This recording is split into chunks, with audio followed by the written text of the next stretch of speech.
കടലാസിൻ കളിവള്ളങ്ങൾ വയലിലൊഴുക്കിയ കാലത്തും കാര്യത്തിൽ എന്റേതാണെന്നു പറഞ്ഞു നടന്നവളാ. മുൾവേലിക്കരികിൽ നിന്നൊരു കത്ത് കൊടുത്തൊരു നേരത്തും ഒന്നാകും നാളിനെയോർത്തന്നേറെ പറഞ്ഞു ചിരിച്ചവളാ.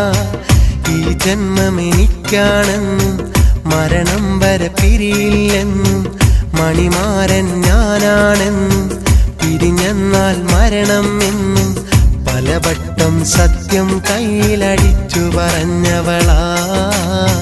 പതിവായി ഒത്തിരി നല്ല കിനാവു ചൊരിഞ്ഞവളാ. അടുത്ത വീട്ടിലെ കല്യാണത്തിന് പന്തലൊരുങ്ങിയ നേരത്ത് തീപ്പുകഞ്ഞത് അടുപ്പിലല്ല, എൻ്റെ നെഞ്ചിലാ, എൻ്റെ നെഞ്ചിലാ.